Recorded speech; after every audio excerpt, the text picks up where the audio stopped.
Eu vou começar com a nossa chamadinha aí, tá? Se alguém entrar, eu ajusto aqui. Aline, não, né?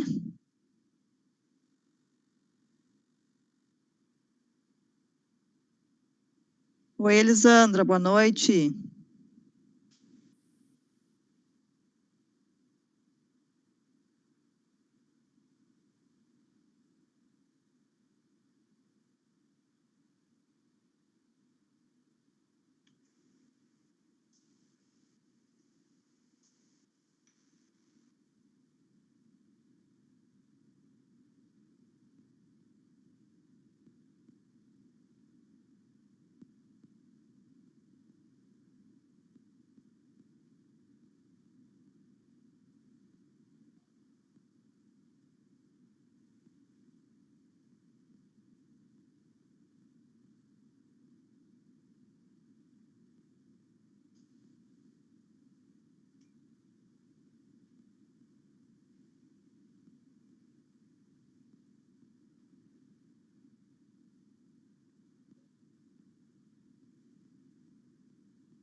Vamos lá, chamada feita. Vamos começar a nossa aula do dia 2 de agosto. Estamos aí no segundo semestre já de 2022. Aula 4, e hoje a gente vai falar um pouquinho sobre comunicação e apresentação.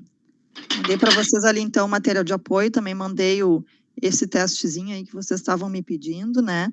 Ele é bem fácil e curto aí de fazer, se vocês quiserem, não sei se já não preencheram, quiserem preencher, a gente vai falar dele daqui um pouquinho, para entender um pouquinho mais de algumas outras coisas. Vamos lá, então, pessoal, começando sobre comunicação, queria falar um pouquinho primeiro da história da comunicação, né?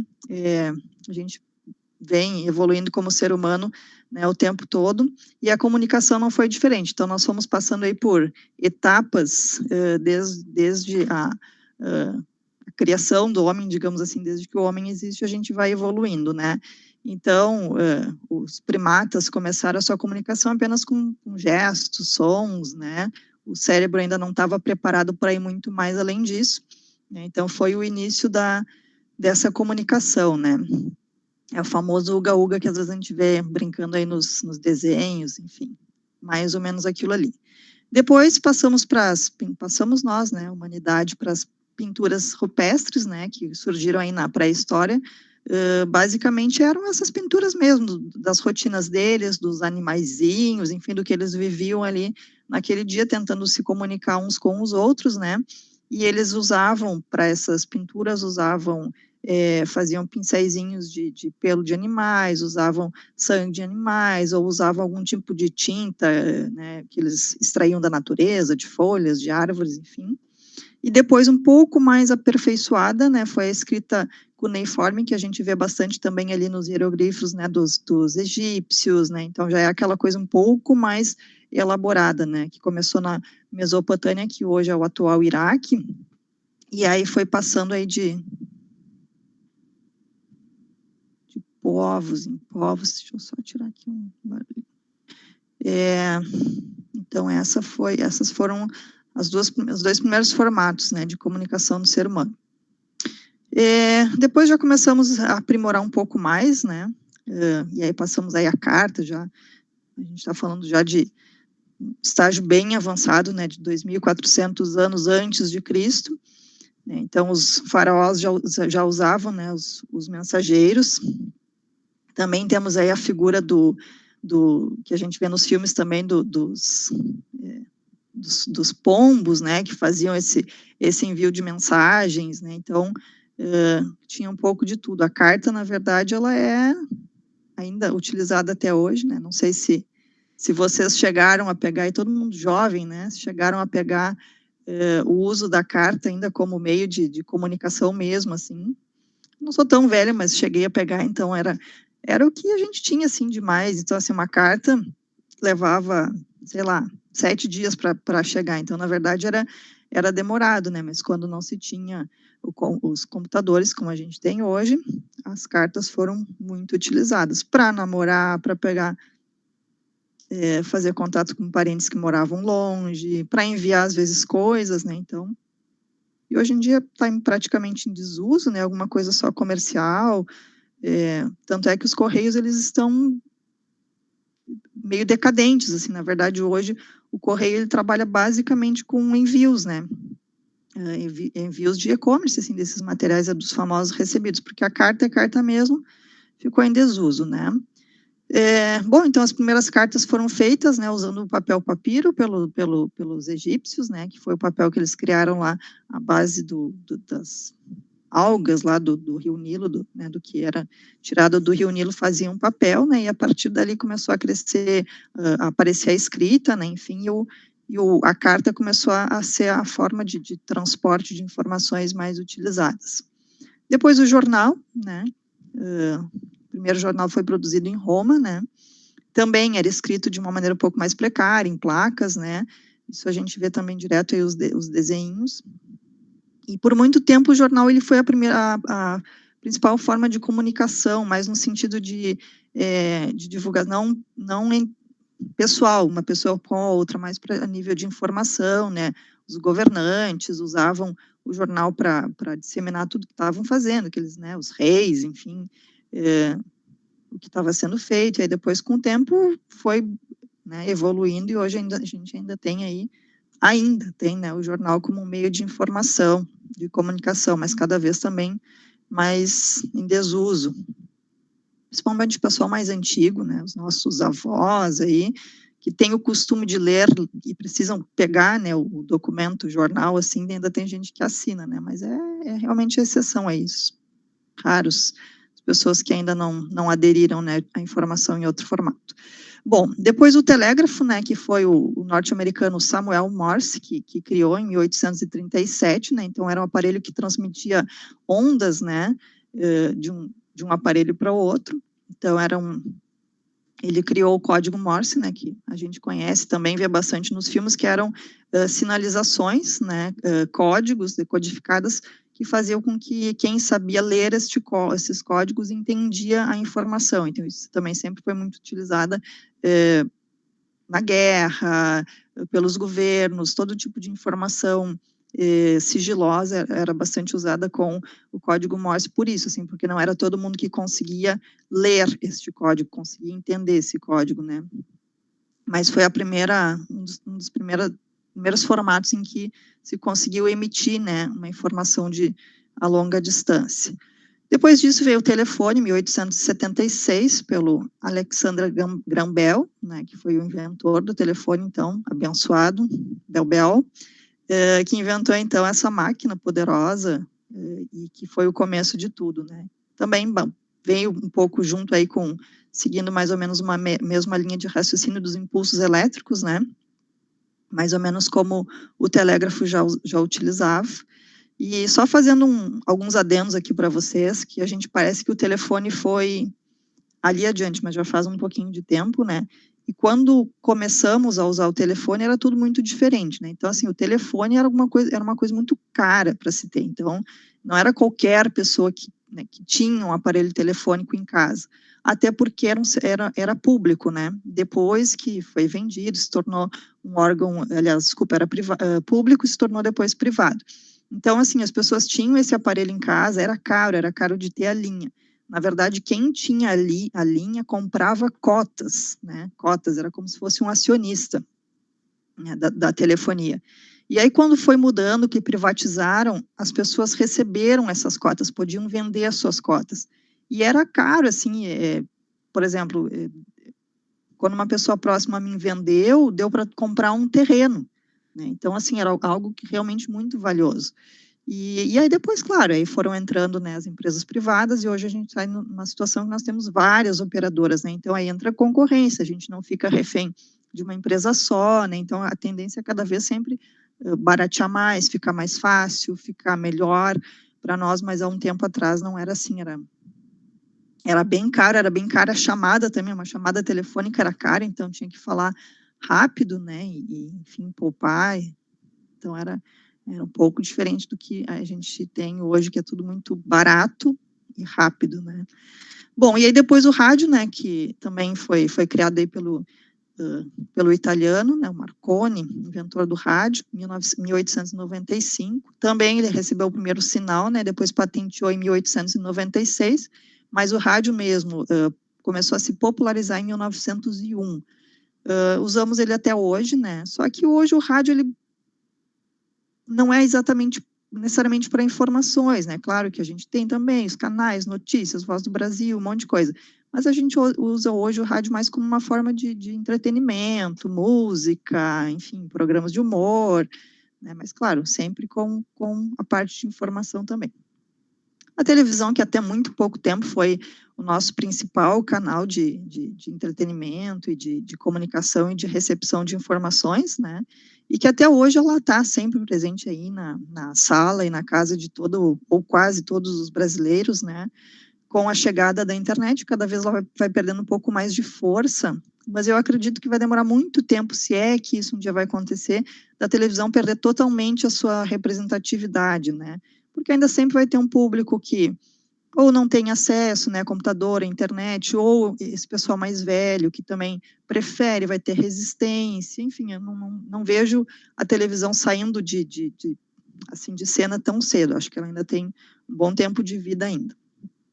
E depois os computadores, né, que surgiram, na verdade, assim, aqui, né, a informação que eu trago para vocês de uma fonte um pouco mais teórica, né, nos traz como se a criação do computador, né, tivesse nascido em 1820, né, de uma forma mecânica. E, na verdade, claro, era uma coisa que estava, né, tentando ser criada e aperfeiçoada, mas, na verdade, só em 1940 é que começou a ser criado, de fato, o primeiro computador, né. E aí, depois disso, então, que vem sendo cada vez mais melhorado, enfim. Mas já faz tempo que o ser humano tentava criar algo do tipo. E a internet depois, né, começou também a ser desenvolvida em 1960, né, bastante tempo depois, sendo que só em 1969, né, começaram a criar essa rede, né, então o Robert Taylor, ele se deu conta que ele podia unir, né, mais de uma unidade, né, e fazer com que a comunicação entre computadores existisse, e a partir dali, quando deu certo, né, foi melhorando, mas de fato, aqui no Brasil mesmo, o uso comercial, o uso, né, pessoal, começou a ser feito a partir da década de 90, né, mais precisamente 1990. Então, assim, também era caro, era difícil, a internet era discada, então ela ficava lá, né, fazendo um barulhinho e rodando, era um pouquinho pá, daí dava, né, ela funcionava, era muito caro, então usar a internet durante o dia era muito caro. Quando eu digo que assim que era muito caro, não vou lembrar para dizer para vocês assim o que é caro, né, mas era caro. Então o que a gente fazia? A gente esperava chegar a partir da meia-noite, ela ficava mais barata, né? A ligação ficava mais barata, e aí todo mundo ficava acordado, ia para a internet fazer o que tinha para fazer. Em termos de conteúdo, não tinha ainda muita coisa, né? Então a gente usava bastante para troca de e-mails. Então eu escrevia aqui meia-noite um e-mail para ti, tu vai receber, se tu não tivesse ali também aquela hora logado, tu ia receber no outro dia, porque a gente ligava a internet, fazia o que tinha para fazer e saía, né? Não tinha como ficar logada. Aí a pessoa lá me respondia, e aí assim a gente ia, né? Então, às vezes, uma resposta podia levar um dia e pouco para a gente receber a resposta de um amigo. Depois já criaram ali os chatzinhos, né? Então tinha alguns chats para as pessoas conversarem direto, aí já tinha esses, né, os emojizinhos e tal. Então o pessoal mais novo aí gostava bastante, e aí dali para frente também, a gente vem cada dia, porque a gente está em uma evolução absurda, né? Então, cada dia surge uma coisa diferente, uma coisa melhor. Então, assim, essa parte da evolução que eu estou trazendo aqui para vocês, né, que termina aqui nos celulares, a próxima coisa que a gente vai falar é hoje, né? Hoje, dia 2 de agosto, porque a gente não sabe amanhã o que vai ter, né? As promessas são de cada vez terem coisas diferentes, coisas que já estão sendo criadas, coisas que já estão sendo usadas, né? Inteligência artificial, aquele holograma. Lembra que a gente viu lá, não sei se vocês viram, né? No filme De Volta para o Futuro, que também, né, prometia algumas coisas que já estão acontecendo, ou que aconteceram de outro formato. Então, o pai lá chega do trabalho, liga, né, e fala com o chefe dele numa tela. Isso lá, na época, parecia um pouco surreal, mas, na verdade, hoje, para nós, é isso aqui, né? A gente falando uns com os outros, pode ser uma tela pequena, mas se eu quiser eu coloco aqui grande, enfim, aí são formatações, né? Mas naquela época parecia uma coisa assim, né, surreal. E aí daqui para frente é isso, só que a gente não se surpreende muito mais, né? Porque a gente já está sabendo que logo ali alguma coisa melhor vai surgir.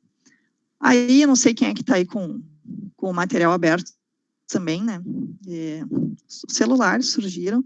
E aqui, no Brasil, de fácil acesso para nós, foi em 2007, com o famoso tijolão. Botei uma foto aí para vocês, para quem não conheceu. Então, assim, o primeiro modelo foi da Motorola, tal. Pelo menos o que eu sei, assim, de mais conhecido mesmo. E ele era aquela fotinha que eu coloquei ali para vocês, tá? Então, assim, ele era pesado, muito pesado, por exemplo, a gente brinca que é o tijolão. Ele vinha com 2 baterias, então, assim, tu estava usando uma, mas tu já tinha que estar com a outra junto ali, porque quando terminava uma, tu já colocava a outra, não durava muito tempo. Eu acho que durava, não me lembro bem, acho que mais ou menos um dia, uma bateria, dependendo do uso também. Então, daqui a pouquinho, se tu saía com as 2, ainda pegava ficar sem bateria mesmo, né, usando as 2. Ele tinha ali os tecladinhos, se não me engano, ficava um pouco com luzinhas, acho que tinha anteninha que puxava, aquele negócio de falar, às vezes, né, podia quebrar, dependendo do que acontecia. E, nossa, também, não era qualquer um que tinha celular, um negócio assim, né? Mas foi muito rápido também, a evolução do celular foi muito rápida e hoje em dia ela é mais rápida ainda, tanto em tecnologia quanto as questões de aparelho mesmo, né? Que a gente é bombardeado por X9, não sei o quê, tudo que é tipo de aparelho, né? A concorrência interminável, assim, de um vai lá, lança um aplicativo diferente, com uma funcionalidade diferente, o outro já vai lá, já faz melhor, é um monte de câmera, não sei o quê, e vai ser assim, cada vez é aí moda também. Antes era legal ter os pequenos, agora é legal ter os grandes, daí volta, daí de abrir, de fechar, não sei o que, celular barato, celular caro, a gente essa enxurrada de propostas aí de celulares o tempo todo, né? Tem para todos os bolsos, de todos os tipos, enfim. Bom, e aí eu queria falar sobre a importância da comunicação, né? Bom, não precisa chover muito no molhado, né? Tudo que a gente faz é importante, a comunicação, ela é o nosso objetivo diário, a gente não faz nada sem se comunicar, é o meio de sobrevivência do ser humano, né, para que a gente possa viver em sociedade, né, enfim, sobreviver, ninguém vive sem se comunicar. Tá ruim o áudio, professora. Tá, eu me afastei um pouquinho, será que foi isso? Quem é que falou? Fui eu, a Júlia. Tá. E agora, Júlia, tu acha que melhorou? Eu tinha me escorado um pouquinho, fiquei um pouco mais longe. Será que é isso? Tá. Dá uma... Tá baixo para todo mundo? Ou outros me ouvem bem? Eu tô ouvindo super bem, senhor. Tá. Às vezes, Júlia, pode ser alguma configuração no teu, tá? Tenta dar uma aumentadinha, não sei se tá em celular ou computador. Eu tô pelo celular. Tá. E para os demais, como é que tá, pessoal? Tranquilo, dá pra ver normal. Tá. Vê, tá, Júlia? Eu vou tentar falar um pouquinho mais alto. Eu vou sair e entrar de novo, então, para ver. Tá bem. Te aguardo, te aceito aqui.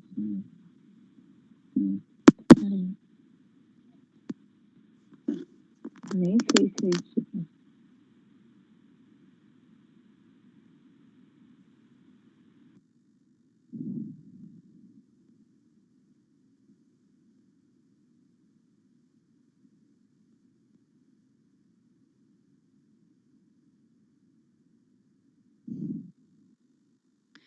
Então, pessoal, a gente precisa da comunicação para absolutamente tudo que a gente vai fazer nos nossos dias, né?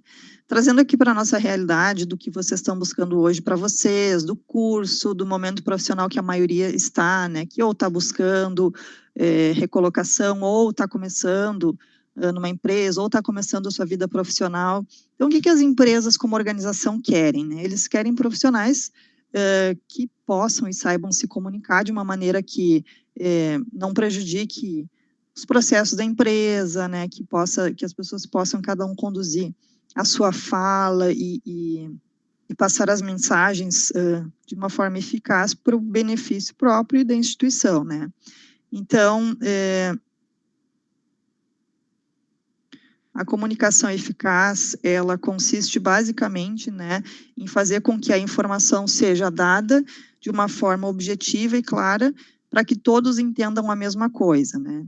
A comunicação, ela é feita entre um emissor, que é a pessoa que passa, né, essa informação, para um receptor ou um grupo de receptores, né, e então o compromisso desse emissor é fazer com que com a informação que ele quer passar seja clara, objetiva, direta, estruturada, para que seja de uma forma que todo aquele grupo, né, quando é grupo, todos entendam as mesmas coisas, até porque um grupo pode ser formado né, enfim, de pessoas diferentes, e aí com, né, o locutor, ele tem que conseguir adaptar a fala e a mensagem que ele quer passar para pessoas distintas, né? Então, se comunicar muitas vezes também é um grande desafio, né? Para quem é interlocutor, quem trabalha com gestão de pessoas, liderança, jornalismo, os repórteres, enfim, qualquer pessoa que tenha que se comunicar o tempo todo é um grande desafio, né? Qualquer deslize,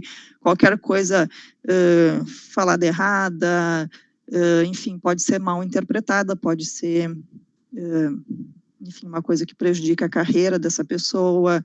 Então, é bem importante se comunicar de maneira eficaz, né? A linguagem, então, é a forma como essa comunicação ela é passada, e a mensagem, que é o objetivo final, né, de uma comunicação, para o seu entendimento, é a mensagem.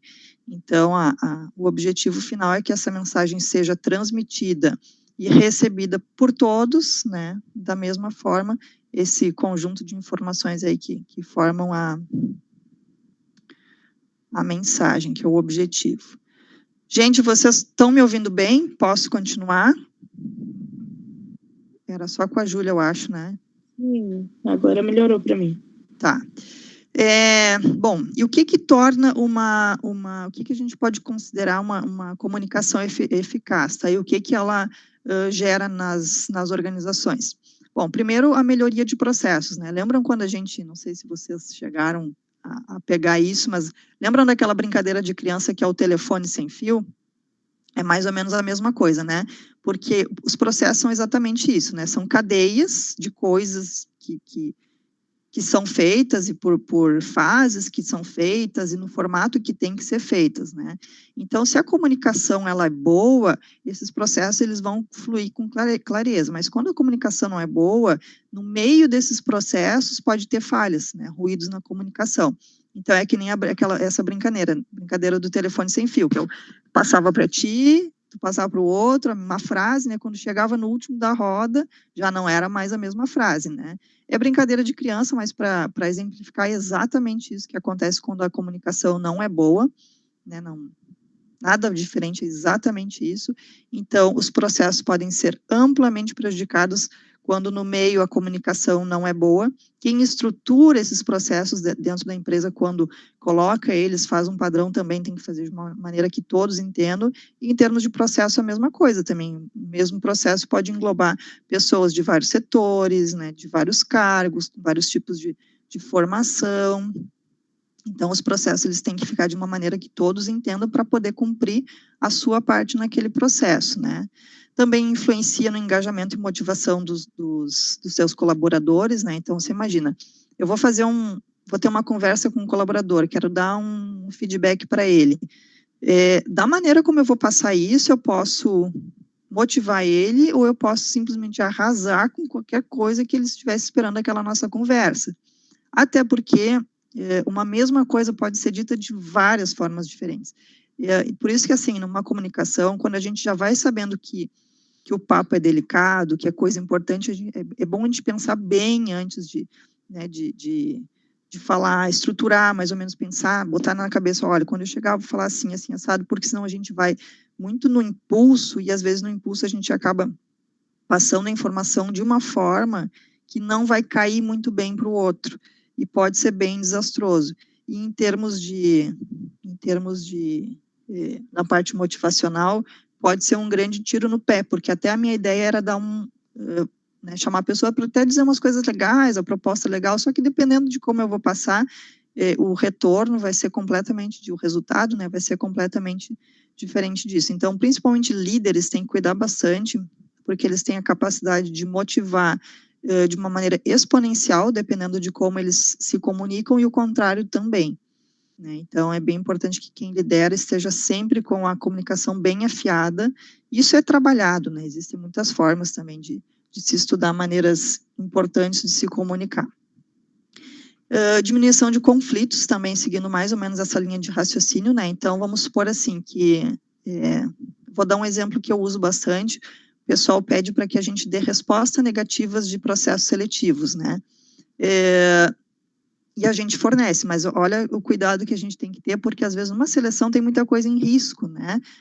Enfim, muita gente participando, e aquela vaga, aquele emprego ofertado ali que a pessoa participou, pode fazer muita diferença na vida dela. Então, quando ela não é selecionada e a gente precisa informar isso para ela, é importante que a gente ache, né, uma forma, né, legal de passar isso para que ela, né, receba isso bem também.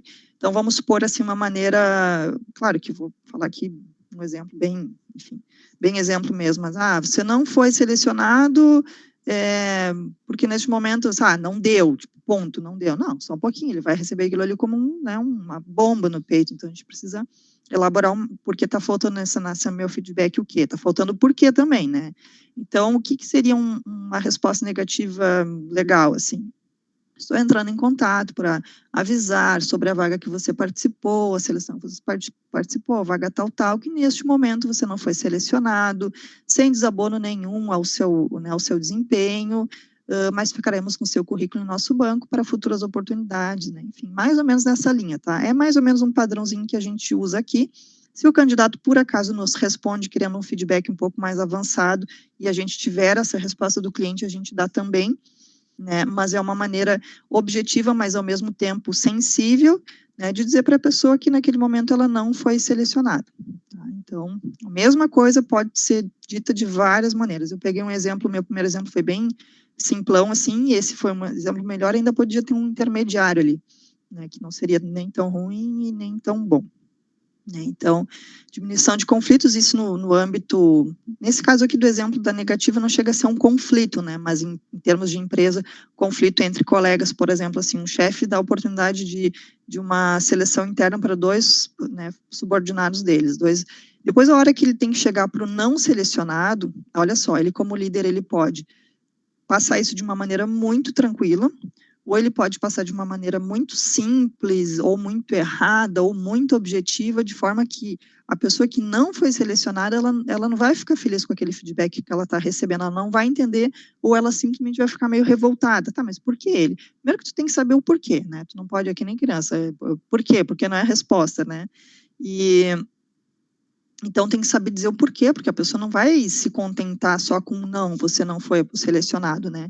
Então, você imagina, é um momento de um não delicado, talvez aquela pessoa estivesse esperando muito aquela promoção, então, se preparar para esse momento de chegar e dizer, olha, esse momento, né, eu reconheço as tuas qualidades, olha, tu tinha tudo para conseguir essa vaga, infelizmente só tem lugar para um, né, nós levamos algumas coisas em consideração, então assim, de uma maneira calma, tranquila, sincera, tentando de fato trazer argumentos que façam parte da real justificativa do porquê a pessoa não conseguiu a vaga, né, se houver algum tipo de possibilidade de a pessoa voltar a participar, ou enfim, outra vaga, né, por um outro caminho que ela possa também se candidatar, enfim, tentar, né, realmente passar um feedback dando a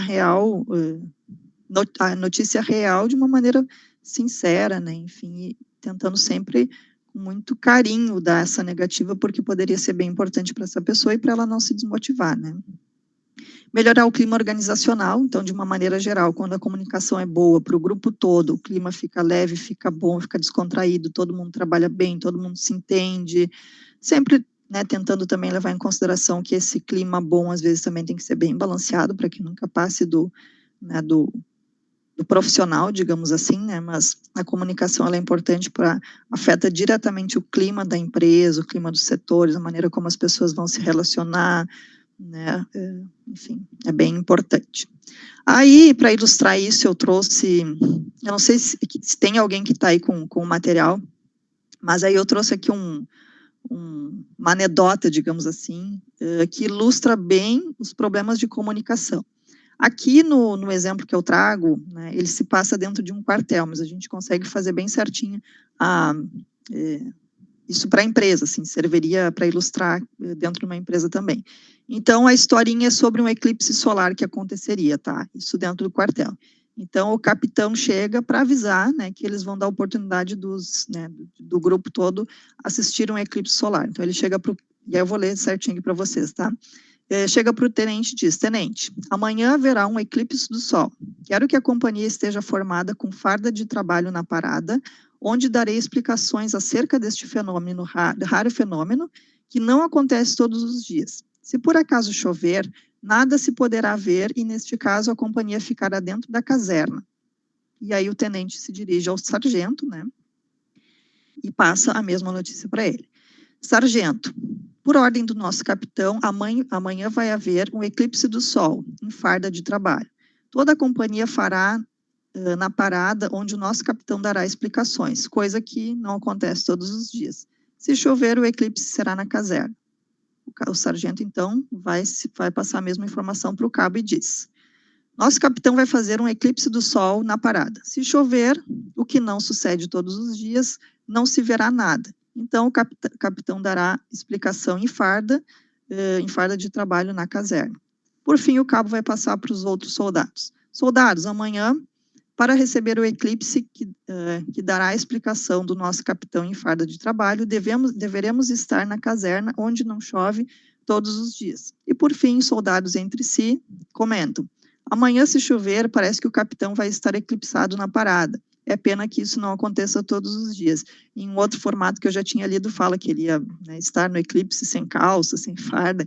Então, assim, é um texto de uma maneira engraçada, né, de ilustrar exatamente isso, de como uma comunicação, quando ela precisa passar por várias pessoas e várias etapas, ela pode ser desastrosa, porque cada vez que a gente pega uma informação e vai passando para o outro, a maneira de entender é diferente, e a tendência é que essa informação vai ficando cada vez mais enxuta, que é exatamente isso que o texto mostra, que além de ficar uma compreensão errada, a primeira frase tinha, né, quando o capitão tinha 3 linhas, depois vai para 2, quando chega ali nos soldados, amanhã vai ter, e ponto final, e era isso, né?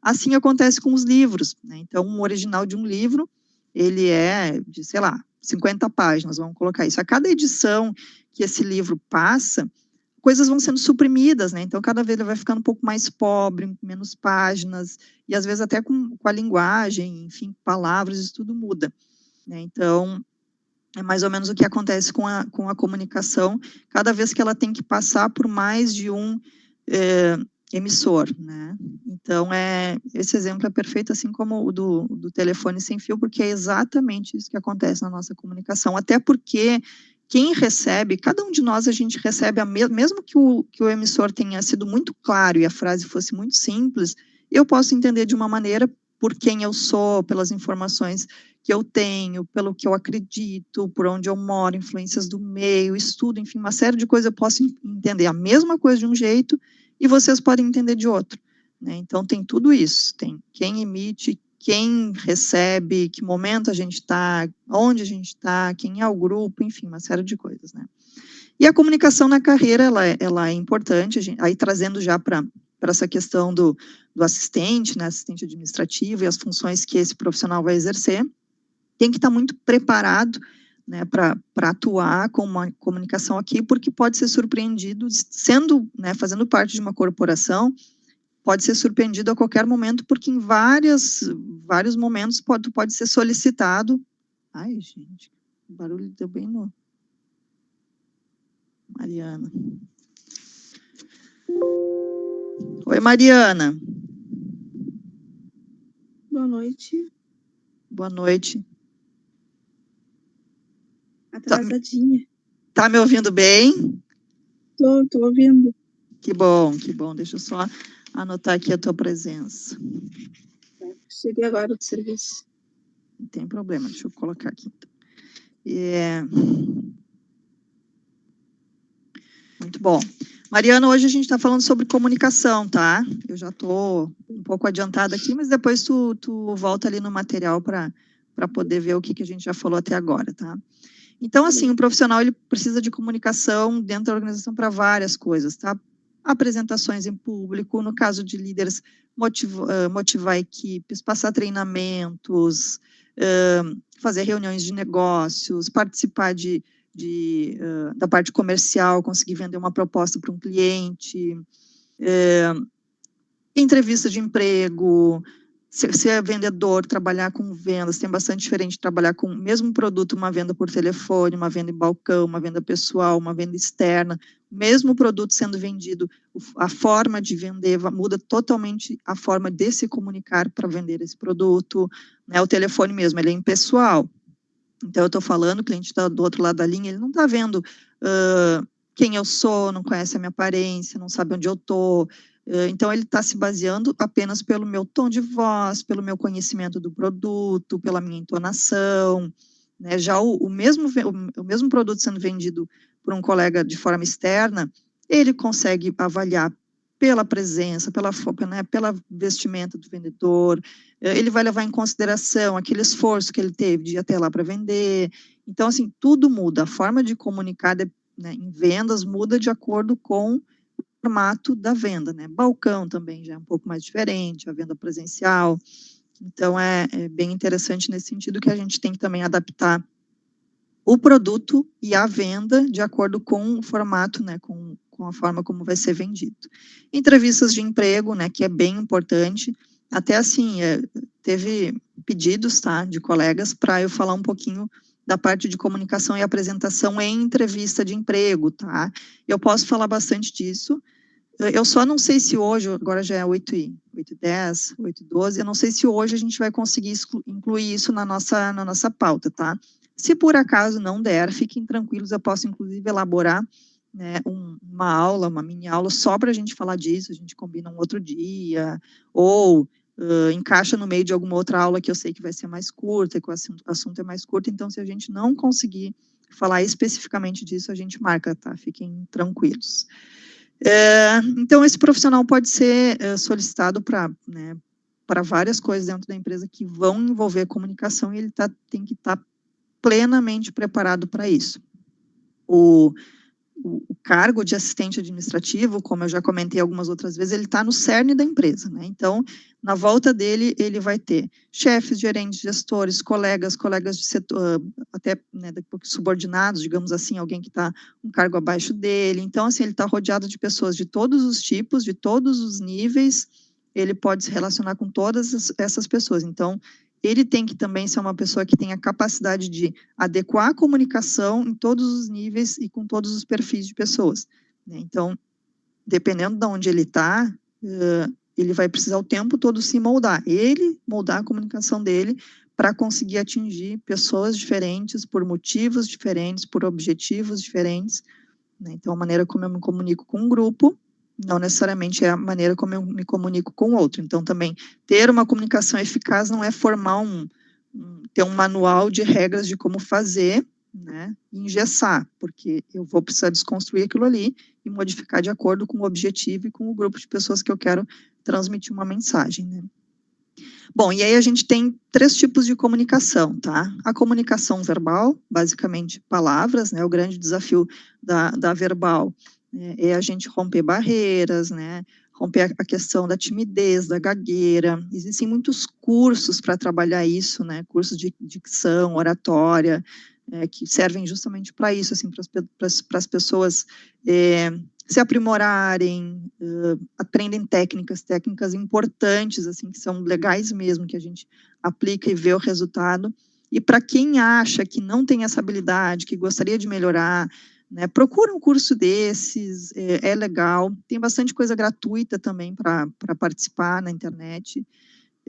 Aliás, sobre tudo, né, mas sobre essa parte de comunicação, dicção e oratória tem bastante coisa também. E no dia a dia, caso não queiram fazer um curso, se desafiem, tá? Então, assim, quais as oportunidades que a gente tem? O famoso trabalho de aula. Se a pessoa que se prontifica para apresentação, né, nem que seja uma parte, mas vai lá, se prontifica.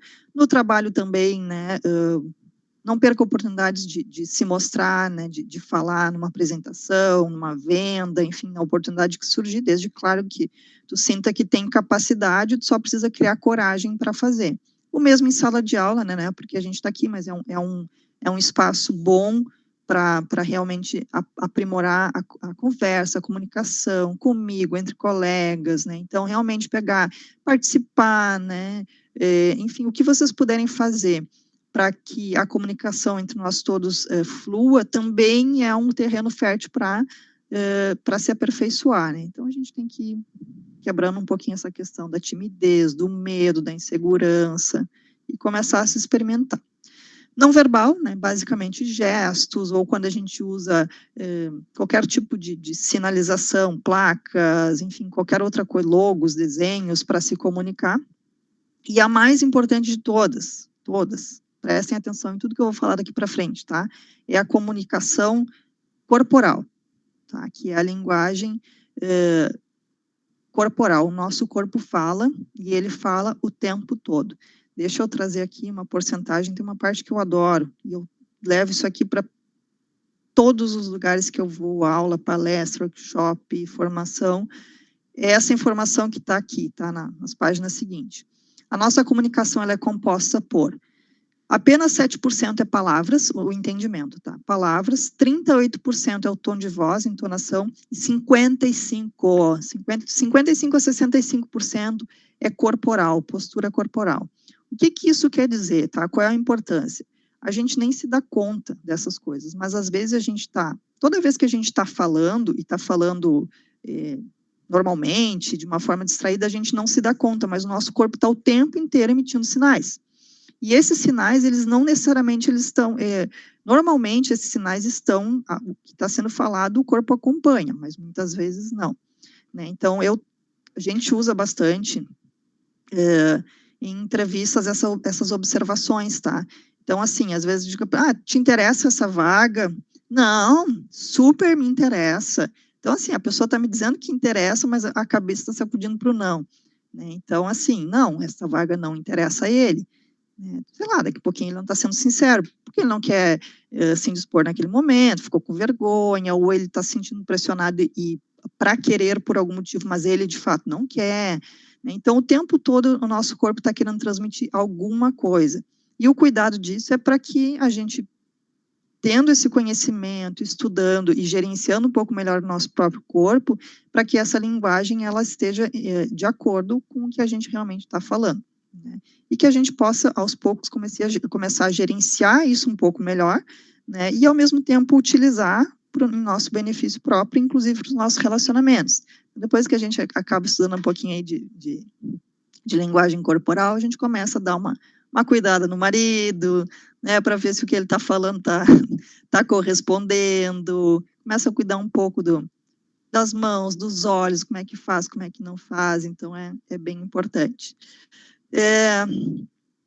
Eu não sou especialista, tá? Até quero um dia me especializar nisso, quero bastante, mas claro que estudo bastante e observo muito, né? A gente usa muito isso em entrevistas, eu vou falar um pouquinho mais agora. Deixa eu perguntar para vocês, alguém fez o teste? Fizeram o testezinho que eu mandei ali no WhatsApp? Fizeram, só a Elisandra? Eu vi. Legal. Então, com as respostas aí? Sim. Tá, eu vou explicar então como é que funciona esse teste, tá? Na verdade, assim, nós todos somos distribuídos em 3 tipos de pessoas, tá? No que diz respeito aos nossos 5 sentidos, né? Então, raras exceções, né, quando a pessoa tem algum tipo de limitação, enfim, nós temos os 5 sentidos, né? Olfato, paladar, visão, tato e audição. O que nos diferencia uns dos outros é o quanto uns têm mais de uma coisa ou de outra, tá? Então, a ciência nos dividiu em 3 tipos de pessoas: os sinestésicos, auditivos e visuais. O sinestésico é o tipo da pessoa que ela não se contenta em apenas ver e ouvir, ela precisa de passar por sensações, ela precisa de coisas um pouco mais além disso, né? Ela precisa se experimentar. Os auditivos são pessoas que aprendem e se comunicam de uma forma, né, ouvindo mais, e E claro que nós todos temos um pouco de tudo isso, tá? Mas alguns mais e outros menos de um dos três tipos. E os visuais, que são pessoas que realmente têm a necessidade de ver, né? Eu sou visual, tá? Só passando para vocês, eu gosto de falar, me comunico bem, mas para aprendizado eu preciso ver, tá? Então eu gosto de imprimir, eu gosto de marcar de canetinha. Se for para não esquecer, eu uso bastante cartaz, post-it. Então, assim, currículo, por exemplo, eu tenho a memória ruim, mas se eu tiver que lembrar de uma entrevista que eu fiz há 15 dias atrás, se tiver a foto da pessoa, eu vou lembrar com mais facilidade, porque eu vou associar a imagem da pessoa com a nossa conversa. Já se não tiver, eu tenho que dar uma forçadinha um pouquinho maior para me lembrar, né? Então, aí é o meu visual entrando. E aí, por que eu estou contando tudo isso para vocês? Para que vocês possam usar esse testezinho para se conhecer um pouquinho mais. Por quê? Porque a forma como o que vocês são facilita bastante a comunicação de vocês. Para estudar, por exemplo, assim, é ótimo vocês conhecerem. Tem gente que estuda mais ouvindo, né, que é o que vocês estão fazendo aqui comigo agora. Por isso que eu mando sempre material de apoio, porque pode ter pessoas que precisam de alguma coisa para se apoiar para ler, então daqui a pouquinho pode ter algum de vocês que estejam em casa com a apostila impressa ou aberta, para de fato ir acompanhando e lendo o que eu estou falando aqui para vocês, né? Então, no momento em que tu descobre qual é o teu tipo principal de recepção de informação, tu também consegue otimizar isso, né? Consegue começar a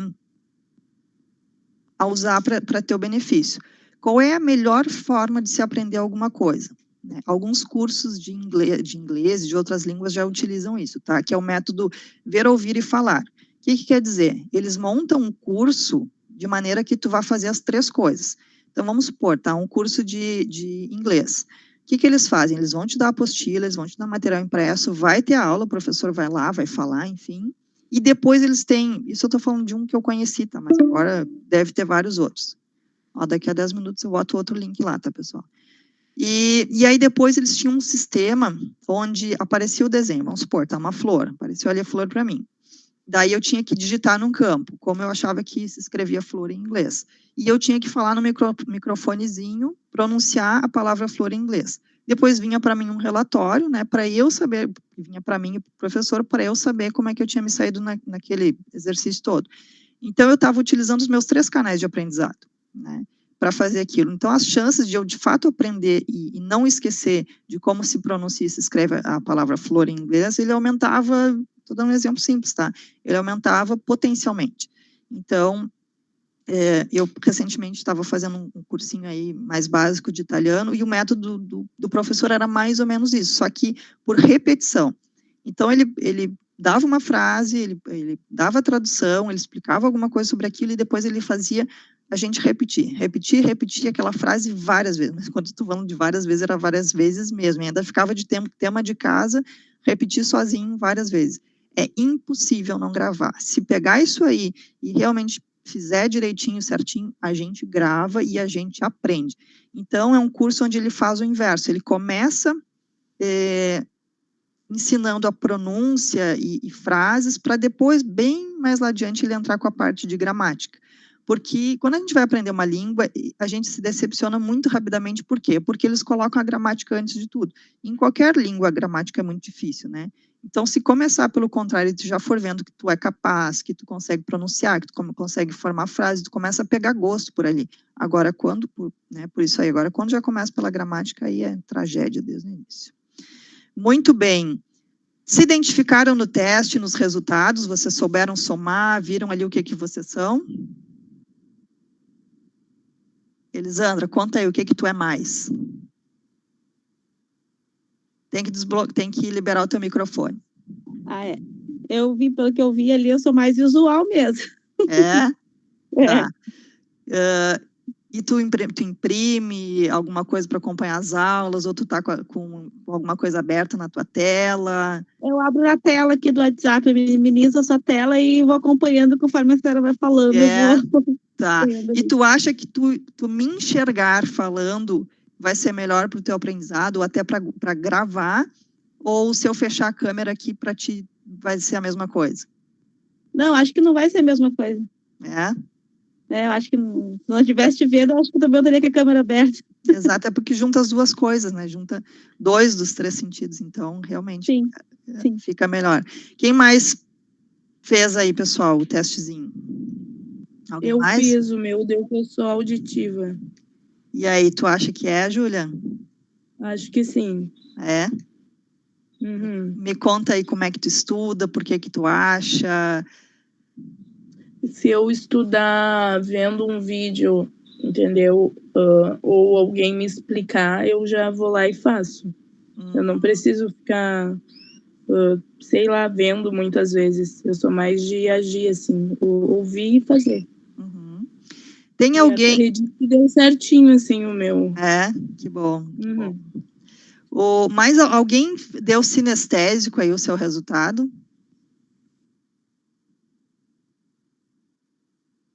Não? Por que que eu estou perguntando, tá? Porque o sinestésico, ele é um perfil um pouco diferente dos outros dois, né? Porque ele precisa de sentidos diferentes, ele precisa do tato, ele precisa do olfato, né? Sabe... Auditivo, Fabiano, legal. Sabe aquela pessoa, eu vou dizer para vocês quem é o sinestésico, sabe aquela pessoa que fala te cutucando, mas tu viu? E não sei o que fulano de tal, esse é um sinestésico. O sinestésico é a pessoa que chega e ele já precisa do aperto de mão, enfim, ele precisa de sensações, ele tem que ver, para ele não basta ouvir e ver, ele precisa de um pouco mais do que isso. Então, às vezes, o estudante sinestésico, por exemplo, é aquele estudante que ele vai aprender mais se ele vê, vamos supor, pegar um exemplo assim prático, se for uma aula de laboratório, a parte teórica ele vai ter mais dificuldade. Agora, a hora que ele for para o laboratório e começar a mexer lá nos tubos de ensaio, sei lá o quê, ele vai aprender muito fácil, porque ele pegou, ele viu, ele sentiu, né? E se fosse só teoria, ele teria muito mais dificuldade. Então, o sinestésico, ele quando a pessoa dá né, que é sinestésico, mais sinestésico, é muito bom para algumas coisas, mas às vezes para outras pode ser um pouquinho mais difícil, porque nem tudo é sentido, né? Gostaram de descobrir o tipo de vocês? É legal, né? É legal e usem para a vida de vocês. Eu já dou tudo certinho ali também. É um pouco dos dois, na verdade, né? Eu tenho que ver para crer. Todos nós temos um pouco das 3 coisas, né? A gente só, alguns têm algum dos canais entra um pouco melhor, entendeu? Mas claro que todos nós temos todos, né? Gente, eu vou fazer aqui um novo link para a gente migrar para outra sala, tá?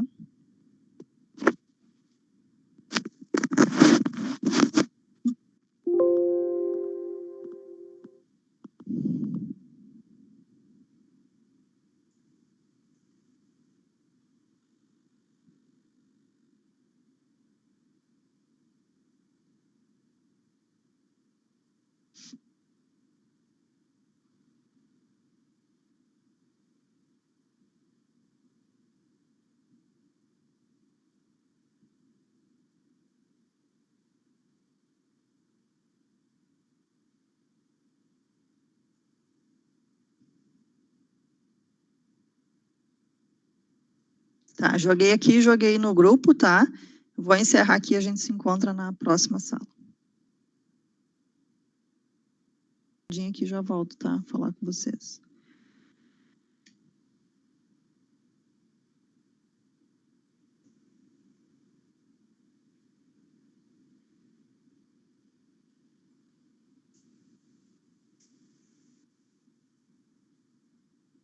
Fabiano, recebeu já a tua encomenda?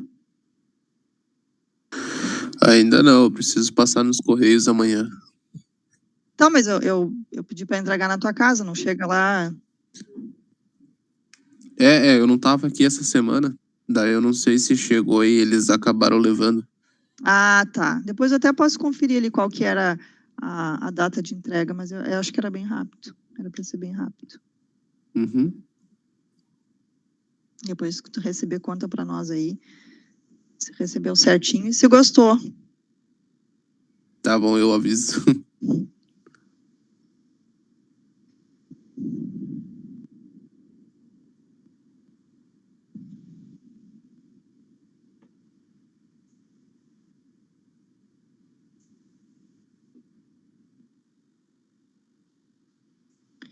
Beleza.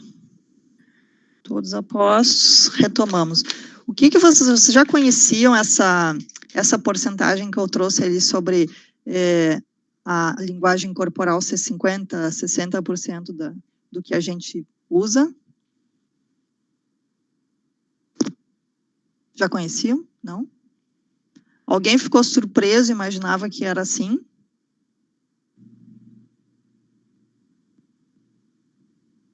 Porque, olha só, a gente tem uma preocupação grande no que a gente vai falar, né? Isso aí, a gente sempre cuida, né? Enfim, elabora uma frase e não se dá conta que o corpo também está falando e a gente precisa fazer com que isso tudo esteja em consonância, né? Então, é bem chocante, assim, porque às vezes a gente não sabe que alguém está entendendo uma coisa que a gente até não queria passar, né? Inclusive. Então, o que acontece, tá? Eu trouxe aqui para vocês alguns significados de alguns gestuais que a gente pratica o tempo todo, tá? Eu trouxe alguns, como eu disse para vocês, eu não sou especialista, né? Mas estudo e observo bastante coisa. Então, eu trouxe algumas coisas para vocês me dizerem se faz sentido ou não. Até porque todos nós usamos algum tipo desses gestuais aqui, né? Então, para vocês saberem o que funciona, o que cada coisa quer dizer, né? Então, olhar constantemente para baixo. Quando a pessoa está muito olhando para o chão, muito para baixo, às vezes ela até está falando contigo de cabeça baixa. O que isso significa? Tristeza, desânimo, algum tipo de depressão, enfim, tristeza, basicamente tristeza, né? Então, a pessoa está sempre meio cabisbaixa mesmo. Se estiver conversando contigo e ela estiver de cabeça baixa, até não quer dizer que ela não esteja legal contigo ou que ela esteja triste contigo. Mas é porque tu tá falando e ela, de repente, não tá nem ouvindo o que tu tá dizendo por isso, assim, porque ela tá lá, tá triste, tá, enfim, com a cabeça longe, tá pensando em alguma outra coisa, algum problema, enfim. E algumas coisas vão parecer óbvias, tá? Mas eu vou explicando depois o porquê, assim. Porque tudo tem um motivo, tá, gente? Isso tudo é científico, não é baseado no nada. O cérebro da gente é muito poderoso. Por isso que a programação neurolinguística, ela é sensacional, porque ela buscou explicação para tudo isso. Então, assim, quem estuda programação neurolinguística controla a sua mente, consegue organizar algumas coisas. Então, por exemplo, assim, com a programação neurolinguística, a gente consegue guardar memórias nos lugares certos, porque a gente tem memórias... O que acontece? A gente tem mais de um tipo de memória. Então, vamos supor assim, uma coisa que é inútil, eu posso eliminar ela da minha memória para tentar desocupar, que nem um HD, né? Para tentar desocupar espaço para guardar as coisas que realmente são importantes. Então, se vocês se derem conta, a gente faz isso, né? Então, vamos supor assim, eu precisava ter gravado na minha cabeça o número de telefone da empresa que eu trabalhava, né? Atendia o telefone e já tinha que saber dizer. Depois que eu fiquei uma semana, 2 fora daquele emprego, eu já coloco aquilo fora. Eu já não preciso mais daquele número daquele telefone, porque eu não vou mais atender ninguém que me peça qual é o número de telefone, né? Então, a gente vai lá e joga essa memória fora. Inclusive, é possível da gente se livrar até de algum tipo de trauma, alguma coisa, eliminando uma memória ruim. Dá para fazer leitura dinâmica, enfim, dá para fazer um monte de coisa quando a gente consegue trabalhar com programação neurolinguística, porque o nosso cérebro ele é muito, muito, muito poderoso. E os gestos, eles vêm daí, né? Vocês vão ver. Mexer mãos e pés, né? Mãos, pés, batidinha com o dedo. É nervosismo, a pessoa tá tensa, né? Tá muito agitada. É a maneira como ela encontra de dispensar um pouco isso, assim, de tentar aliviar, né? Então, as batidinhas, o pessoal que tem mania de bater dedinho, de fazer aquele batuque, não sei o quê, ficar o tempo todo balançando o pé, ou enfim, alguma coisa, né, constante com as mãos, normalmente é isso, assim, agitação, nervosismo, ansiedade, mãos na cintura, aquela famosa posição de xícara, né? Por isso que é importante, quando a gente vai entendendo um pouco mais, estudando, a gente também consegue se moldar a alguns momentos numa comunicação. O que eu quero dizer com isso? Tu tá vendo que a pessoa tá numa postura e tu já sabe o que aquela postura significa, tu pode tentar se adequar àquilo ali. Por exemplo, tá conversando com uma pessoa e ela coloca as mãos na cintura. O que isso pode querer dizer, tá? E vejam bem, quando eu digo querer dizer, é porque é uma ciência que é fundamentada, faz sentido, mas para a gente dizer que a pessoa está fazendo tal coisa, não é também bem assim, né? Existe uma série de cuidados que a gente tem que ter, às vezes um gestual, por exemplo, em entrevista, tá? Para eu eliminar uma pessoa de uma entrevista, não vou eliminar por qualquer gestual que ela faça. Então, uma composição inteira de corpo, voz, um gesto com outra postura, enfim, a gente faz uma composição até para que seja de fato utilizado com sabedoria, enfim, né, porque, por exemplo, tá, tem coisa, a pessoa me pergunta, mas eu não podia estar com alguma coisa fisiológica, coçou a cabeça, não podia ser piolho, podia, coçou a nuca porque estava seco com o quê? Podia, limpou aqui porque estava suando, podia, claro que sim, existem coisas que a gente faz porque são fisiológicas, está coçando, está sangrando, está suando, enfim, está coçando, mas quando a gente vai fazer uma avaliação de alguma coisa, a gente já faz uma avaliação em contexto, justamente para que alguma coisa isolada não interfira, né, numa decisão de movimento isolado. Então, assim, as mãos na cintura, impaciência, agressividade, né, então, se eu cheguei numa conversa que um pouquinho a pessoa colocou as mãos na cintura daquele jeito, tu já olha e já não tá legal para ela, aí tu recua um pouquinho, né, porque tu já sabe que se tu continuar no mesmo tom que tu tá, ou a conversa indo pelo mesmo caminho, pode ser que ali adiante já dê embate, então, recua um pouquinho, porque se ela tá com a mão na cintura, ela não tá muito legal, não. Coçar a cabeça, né, que é o que eu acabei de falar. Coçar a cabeça, normalmente a pessoa, né, tá com dúvida, ou tá tentando lembrar de alguma coisa, né, tá com algum tipo de incerteza, confusão. E a gente coça a cabeça, e vocês notem assim, ó, que vários gestos que a gente faz, eles são todos baseados em gestuais infantis. Então, a gente tem esses gestuais infantis e conforme a gente vai crescendo e amadurecendo, a gente vai aperfeiçoando alguns gestos, mas eles trazem o mesmo significado. Por exemplo, quando a gente é criança e fala uma coisa errada ou conta um segredo que não devia ter contado, a criança faz assim, né? Tipo, eu não podia ter falado isso, ou, enfim, qualquer coisa que ela quisesse mentir ou omitir, é isso que ela faz, e bem rapidinho, né?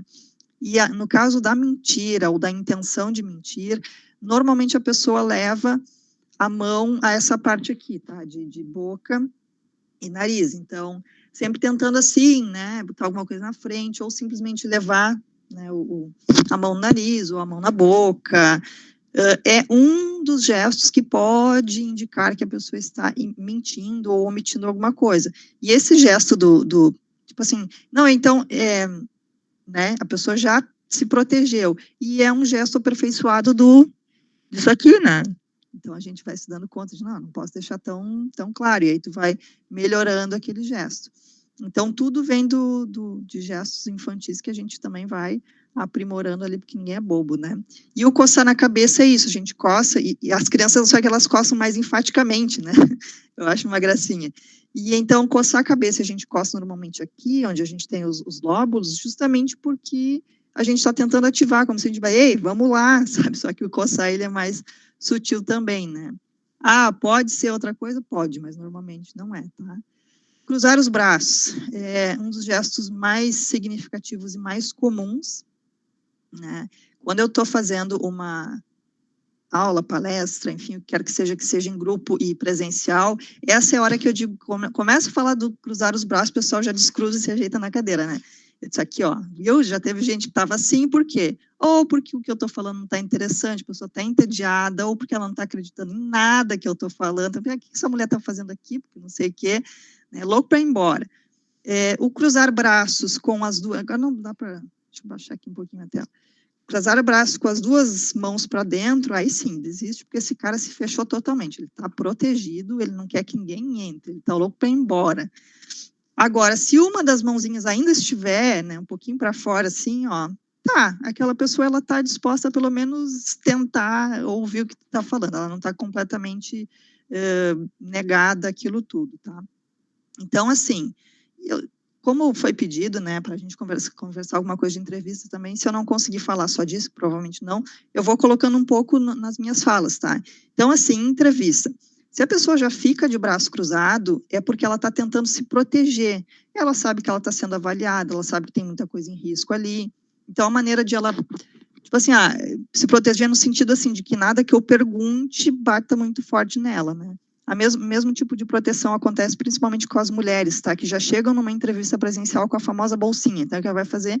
Vai tacar a bolsinha no colo, assim, na frente, que também é uma proteção, né? Para que ela se sinta mais confortável pelas perguntas que vão vir adiante. Enfim, qualquer tipo de objeto que tenha que já coloca na frente, assim, tu tá se protegendo, né? E o cruzar braços é uma proteção também.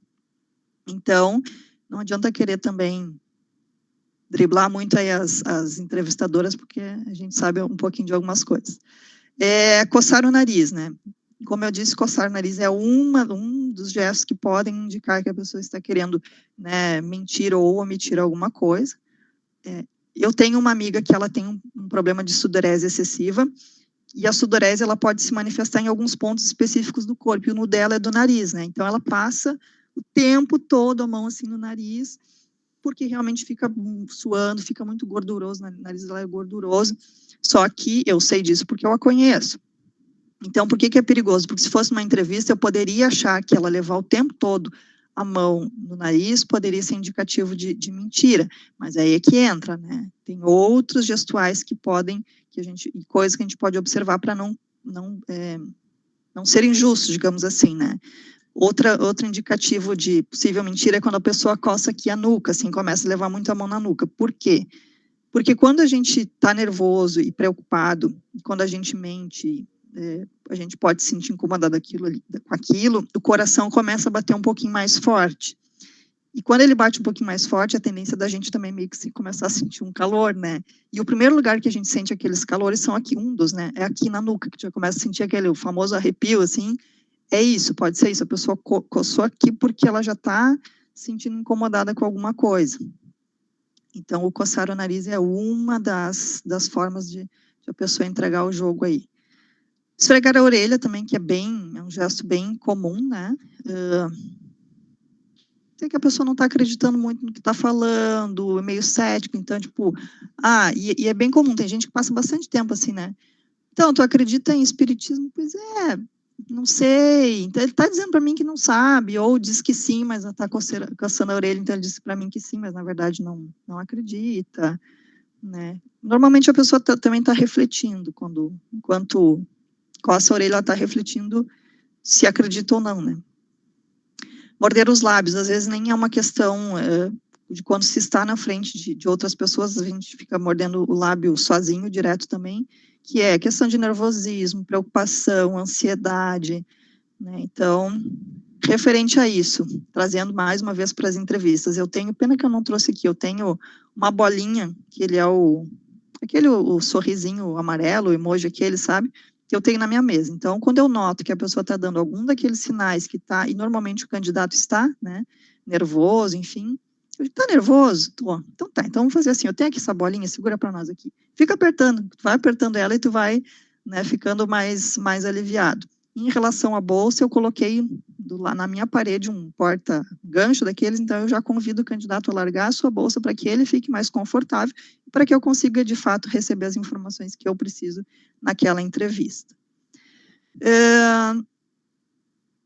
Dedos na boca, né? Então também podem significar relutância, resistência, né? Às vezes o pessoal bota assim, né? Também pode ser que ela está pensando. Normalmente assim é isso, está pensando-se, né? Às vezes até leva o olhar para cima. O olhar para um lado pode significar uma coisa, para outro pode significar outra, e para o meio pode significar outra, tá? Então, para cima, para um lado, para o outro, tem significados diferentes. Para cima, normalmente, é quando a pessoa está buscando informação, tipo, eu não lembro bem que dia foi, então ela está indo aonde? Está indo no arquivinho que está aqui. Então, os olhos ela vai levar para lá, porque é como se ela estivesse tentando buscar dentro do cérebro a informação mesmo. Movimentar demais os braços, né? Ao falar, tem gente que fala o tempo todo assim, principalmente os sinestésicos, tá? Mas é agitação e nervosismo, assim, que normalmente, tirando algumas questões culturais, como, por exemplo, o italiano, né, que já tem aquela coisa, assim, de tudo bem enfatizado, tudo eles levam, né, muito para a questão gestual, mas aí já é uma coisa mais cultural mesmo. Estralar os dedos, que também tem gente que faz bastante, às vezes até meio mania, né, daquela coisa do estralar, tem gente que faz barulho, não sei como é que pode, os ossos parece que fazem barulho o tempo todo, né, e aí a pessoa pega aquele hábito, mas normalmente é ansiedade, impaciência, pode ser sinal de agressividade também, porque isso aqui pode dar a entender disso aqui, sabe, tipo, já tô louco para partir pro vamos ver. Então, estralar de dedos também tem um significado importante. Pernas cruzadas também é bem comum, eu cuido muito em entrevista também, porque é outro, assim como os braços cruzados, é outro sinal de bloqueio, né, a pessoa traça as pernas, trança justamente também para se bloquear, isso tudo tem variações, né, então também, por exemplo, assim, quando a pessoa consegue ficar com as pernas um pouco para fora da mesa, se ela direcionar as pernas para uma porta, alguma coisa de saída, é porque ela já está me dizendo que ela está louca para ir embora. Então, numa entrevista, o que é bom? Tá? Tanto para quem está entrevistando, quanto para quem vai estar entrevistado. Pernas descruzadas, né? Coluna ereta, de maneira que forme realmente um L, para não ficar com os braços cruzados, as duas mãos em cima das pernas, né? Então, assim, tu vai começar a ficar menos nervoso, tu vai passar uma imagem de credibilidade, né? O entrevistado vai saber que tu tá tranquilo, vai saber que tu soube, né, buscar uma posição confortável e, principalmente de tudo, também não vai observar nenhum tipo de gesto que possa levar a entender qualquer outra coisa que não seja o teu objetivo de estar ali e fazer uma boa entrevista, né? Apoiar a cabeça entre as mãos, né, que a gente apoia de várias formas, né, assim, não precisa ser especialista para saber que quando a pessoa está assim, ela está entediada, está ociosa, né, normalmente está bem ligado à ociosidade, então tu passa na mesa de um colega, a pessoa está assim, fulano, o que foi? Não tem nada para fazer hoje, está tão tranquilo aqui, o que tem para fazer eu não estou afim. Então, assim, a pessoa está já pelas 6 horas já, né. Andar ereto, existem muitas, e vocês devem conhecer várias pessoas que têm essas posturas, os líderes, gestores, às vezes até figuras públicas, notem, que eles têm uma forma de agir, de falar, de caminhar, tudo muito padrão, assim, né, são pessoas muito confiantes, então, postura ereta, não vai aparecer, mas sabe quando a pessoa cruza, assim, uma perna tá reta e a outra tá por cima, assim, e ainda bota a mãozinha em cima do joelho, mão na cadeira, assim, apoiada, postura bem para trás, se é no sofá, ainda bota o bração, assim, né, Então, tem vários gestuais que são representados por pessoas que são muito confiantes, às vezes até um pouco arrogante, e fica muito claro, assim, a gente sente, né, são coisas que, por mais que a gente não conheça a definição, a gente sente, bate direto, né, e o contrário também, tem muitos gestos e posturas são bastante usados com pessoas que não têm confiança nenhuma, normalmente são os mesmos e se repetem, né. Então, andar ereto é firmeza, segurança, convicção, mexer os cabelos também, principalmente as mulheres, né? A gente mexe, pega, às vezes fica acariciando, olha, vê como é que tá, ponta dupla, né? É bem comum a gente fazer isso o tempo todo. E os homens agora andam bem assim, fazendo vou fazer aqui, não tem como, né?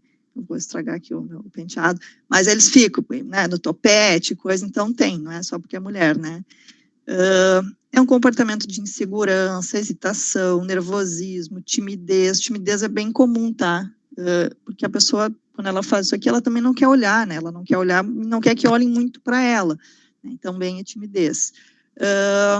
E às vezes está entediada também. É bem comum a pessoa mexer no cabelo quando não está entediada, não está interessada em nada, enfim, tá ali só por estar. Gente, faz sentido para vocês até aqui? Concordam com a parte da linguagem corporal? Me falem um pouquinho o que vocês acharam.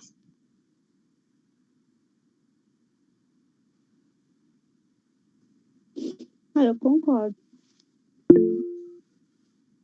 Concordo em partes. Tá. Elisandra, tu já presenciou, tu já viu pessoas com essas posturas, com esses gestuais? Sim, e muitas mais é para demonstrar mesmo a parte da arrogância, tipo, eu posso, eu que sou bom, eu que sou isso, eu que sou aquilo. Esse tipo de pessoa tem muito forte essa linguagem, assim, fica muito clara quando ela é... A postura de andar, tudo, e descreveu uma pessoa que eu conheço. Existe duas coisas diferentes, tá? Que é confiança e arrogância, elas são coisas completamente distintas, né? E eu gosto de lidar e até de entrevistar pessoas que são confiantes. Sabe aquela pessoa que chega e diz assim, não, eu sei, eu me garanto, sabe? Isso é uma coisa. Agora, a pessoa que é arrogante, que às vezes nem sabe, mas ela quer passar a impressão de saber, é outra coisa. E aí, esse conjunto vem todo junto pelo corpo. Fabiano, por que concorda em partes? Vamos lá.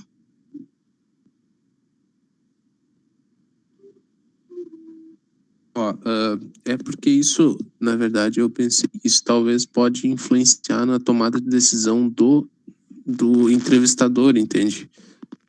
Se ele começar a pensar demais no que na postura do entrevistado, sabe? Isso pode acabar gerando um conflito ali na mente dele, entendeu? Ele pode acabar pensando muito, sabe? De repente a pessoa só tá com a postura que ela é acostumada a fazer, sabe? Em situações assim, né? Sei lá, foi só por isso mesmo. Não, faz sentido, por isso que eu disse. Tem que ter a responsabilidade de entender o contexto, né? Porque um gesto só, né, por si só, pode ser, como eu disse, pode ser alguma coisa fisiológica, uma coceira, um suor, sei lá, várias coisas, né? Mas te garanto que existem momentos, e por experiência, assim, que é um contexto, entendeu? Uma vez eu entrevistei uma pessoa que ele me mentiu o tempo todo na entrevista, e como eu disse, não precisava ser especialista. Primeiro porque ele elaborou uma história, um negócio quase de filme, assim. Ele chegou atrasado, e para justificar que ele estava atrasado, nossa, ele me criou um cenário, um negócio de polícia em lotação, no centro, tiroteio, não sei o quê. E enquanto ele contava isso, que dava para ver que era uma coisa totalmente fantasiosa, ele foi emitindo o tempo todo esses sinais, né, de mão no nariz, mão na boca, coçar a nuca, inquieto na cadeira, balançando, tocando. Então, aí, entende, foi um contexto. Eu não levaria em consideração só a história ou só os gestuais, mas eu tive a confirmação porque houve todo um contexto, né? Ou, daqui um pouquinho, né, não teve a história, mas são vários indícios, né? Essa semana eu entrevistei uma pessoa que eu fiquei um pouco na dúvida. Eu enviei para o cliente normal justamente por isso, porque era uma dúvida minha em cima de algumas coisas que poderiam ser meras percepções, não necessariamente uma verdade. Então, aí entra o compromisso, né, de quem trabalha com isso, de realmente utilizar de uma maneira sábia, assim. No meu pessoal, eu uso um pouco mais, né, então, que nem eu brinquei, eu uso para dar uma avaliada no marido, e aí não tenho o compromisso também de prejudicar alguém, mas de ficar de olho nele, então aí eu uso um pouco mais com afinco. E, em relação à entrevista, ninguém consegue ficar o tempo inteiro avaliando, né? Até porque eu tenho que fazer minhas perguntas, tenho que me comunicar de maneira eficaz, correta, profissional, e anotar, né? Eu ainda trabalho anotando no currículo, né? Então, é difícil, porque daí eu tenho que fazer várias coisas ao mesmo tempo, mas eu dou bastante atenção ao entrevistado. Então, eu olho bastante também, mas é todo um contexto, né? As minhas entrevistas também não são de 5 minutos, eu faço entrevistas aí que vão de 5 a 40 minutos, dependendo da pessoa, dependendo da vaga. Então, é um bate-papo conciso, realmente, assim, eu fico um tempo suficiente para conseguir absorver o que eu preciso da pessoa, e eu só encerro depois que eu realmente tirei todas as informações que eu preciso. Então, não é superficial, entendeu? Por isso que eu digo que é um contexto que tem que ser usado com bastante cautela, sim. Né? Mas no momento que, em vez de fazer uma entrevista de 5 minutos, eu faço de 30, eu tenho o espaço suficiente para poder observar todas essas coisas num papo só, entendeu? Esse é o compromisso. Mais alguém quer fazer pergunta sobre essa parte aí, ou alguma outra coisa mais lá do início?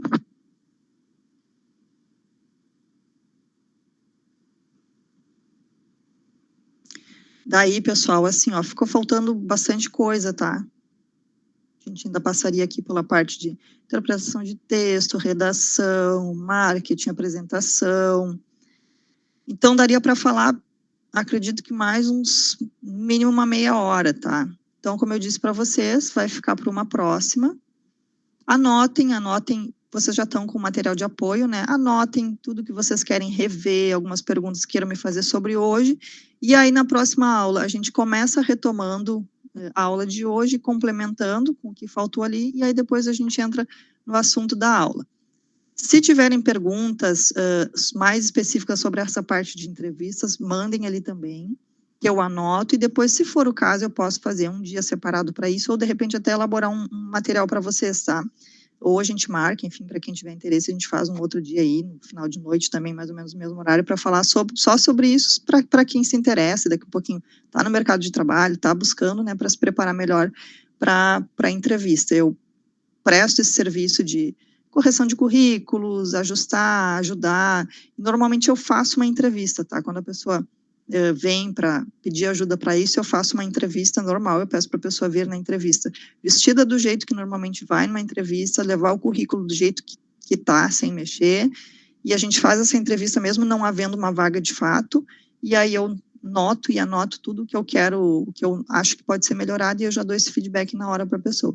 Então, se alguém se interessar, eu faço para vocês, não tem custo, é só a gente combinar, né, e aí a gente marca ou para todo mundo, ou individual, ou, enfim, material que eu bolho, organizo, aí é com vocês, tá? Mas preciso terminar essa parte de comunicação, então a aula que vem a gente começa por isso, e a aula que vem é organização, atividades, administração de tempo, vai ficar talvez um pouco apertado, mas a gente vai levando até a gente conseguir regularizar aí nosso conteúdo.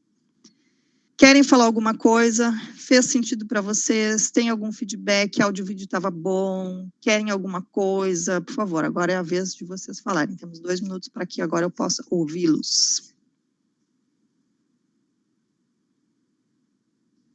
Para mim, o áudio e o vídeo tá tranquilo, não teve problema nenhum. Tá bem. E a aula fez sentido, Elisandra? Sim, bastante. Até Bom. ali na linguagem corporal ali, já fui me identificando um pouco, já identificando algumas pessoas também, então já sei mais ou menos quando estão me... Tu é casada, Elisandra? Tô. Já te dei aí um pouco de dicas para te cuidar o maridão aí. Quando fizer alguma pergunta, tu já vai cuidando também como é que ele está respondendo aquilo daqui um pouquinho. Ó, não quero terminar com o teu casamento, só quero te ajudar, tá? Brincadeira, tá, gente? Por favor, não levem sempre tudo a sério. Mais alguém quer falar alguma coisa? Tudo bem, tudo certo? Então tá bom, da minha parte eu acho que também, mais uma vez foi um prazer estar com vocês, mesmo que poucos tenham participado e as câmeras, tirando a da Elisandra aí, que é a nossa... Eu acho que foi bem produtiva, me identifiquei bastante naquela questão ali da entrevista, que eu era fã de chegar, sentar e botar a bolsa no colo e ainda cruzar os dedos. Agora eu não faço mais. Não, fica a dica, porque conforme tu vai te desvencilhando desses movimentos fechados, tu também vai ficando mais... menos, ai gente, me faltou a palavra, nervosa, né? Cada vez tu vai ficando tu mais relaxada, até porque a outra pessoa também vai começar, porque nesse momento o entrevistador está pensando assim, como é que eu vou conseguir arrancar alguma coisa dela, porque ela está completamente fechada.